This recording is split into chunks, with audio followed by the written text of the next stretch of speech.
7-ci siniflərdən sual qatarımız həvəslə davam edir. Dağların altında kontinent tipi yer qalanı qalınlığı nə qədərdir? 70 km. Mantia sözü Latinca nə deməkdir? Örtüş. Azərbaycanın gəlməli xətti hansıdır? Bakı Tiflis Gəl bir bələni istəyir səndən. Qoruyuna dərməyim. Bakı. Bakı Tüşan başı. Takan aralarının hündürlüğü nə qədərdir? Hündürlüğü 90 km. Takanın hündürlüğü. 60. Yer qalanı ən qalın hissəsi hansıdır? Fərisi çölüdür. Himalayda və Quzulu. Hazırda İslamiyədə aktiv olan neçə qeydiyyələr var? 29. San Francisco hansı ölçüdə yerləşir? Amerika Birləşmiş Ştatları. Qarabağ vulkan yaylasında hansı vulkanlar rastlanır? Sönmüş. Chiapas hansı ölçüdə yerləşir? Meksika. Diz sözünün açılışı nədir? Coğrafya forması sistemidir. Dağlarda suyun temperaturu neçə dərəcədir? 60. 37 dərəcə. Vulkan karetində temperatur neçə dərəcə? Vulkan karetində.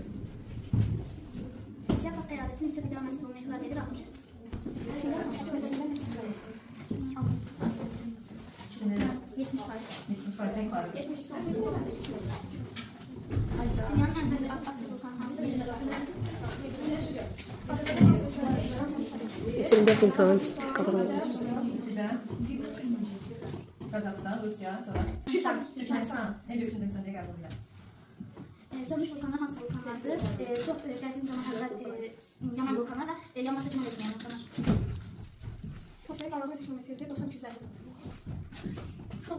Okean tipi yer qalanın altında hansı qat yoxdur? Qranit. Yer qalanı neçə tipə bölünür? Hansılardır? Kontinent okean. Diz sözünün açılışı nədir? Coğrafya forması sistemi.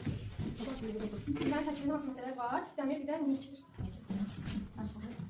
Takama vulkanının hündürlüyü nə qədər? 460. Doğrudur. Ölkəmiz İranla qədər məsafədə yerləşir.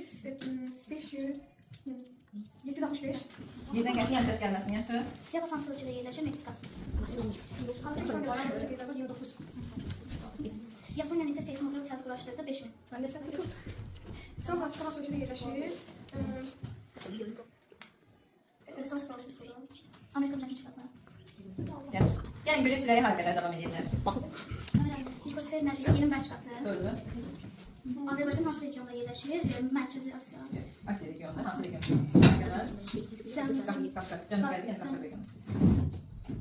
Magma yer səthəsinə çıxdıqdan sonra nəyə çevrilir? Lavaya. Yellowstone vulkanının ocağının dərinliyi nə qədərdir? Yellowstone dərinliyi Ben de diyeyim. Ben de 9. 9 yol. Sonra.